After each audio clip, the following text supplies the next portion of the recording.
Korang datang makan sate aku. Assalamualaikum semua. Okay, hari ni aku nak bawa korang jalan-jalan makan dekat Bandar Kuala Lumpur. Aku nak belanja korang view yang sedap, tapi aku tak tahu makanan sedap ke tak sedap, harga sedap tak sedap. Tengok sikit view dia. View dia memang nyaman, cantik gila. Okay, so makanan dah sampai. So inilah makanan dia yang kita order. Apa? Coklat, apa dia panggil? Coklat Fred. Lepas tu kita ada order bandung dia, tapi bandung dia kita nampak macam agak mengecewakan sikit. Color dia kita tak tahu, kita try dulu. Don't judge book by its cover. Bismillah. Okay. Okay. Okay, lepas tu kita try air ni pula. Coklat Fred. Boleh lah? Try lah. Berapa harga dia?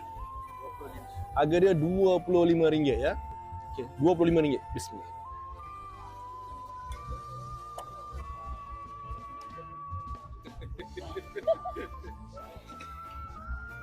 Tak ada apa-apa yang aku boleh kata.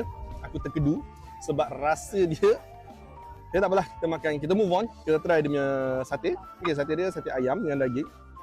Ayam dia nampak macam sate RM28, 10 ketul. Bismillah.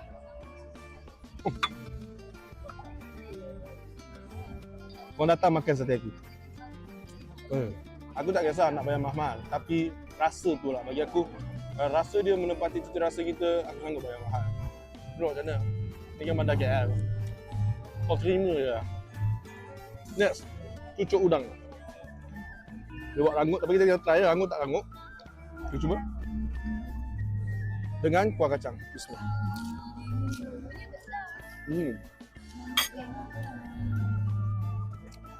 Harga dia RM23.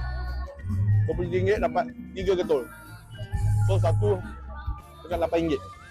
So kita anggaplah kita datang sini sebagai satu pengalaman untuk ambil rasa apa, dia punya vibe lah, vibe kat KL ni, view. Tapi kita macam mana pun lah, bagi aku lah, kita harga tak ada masalah. Yang penting rasa tu lah, rasa tu kena lah bagi rasanya. At least orang boleh makan. Bagi aku ni boleh makan lah, tak adalah kata teruk sampai tak boleh nak makan. Tapi harga dia tu tak berbaloi dengan rasa dia, tu je.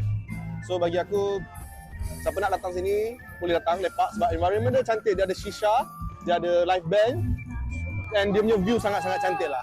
Dia menang dekat situ lah. So, itu je aku boleh cakap.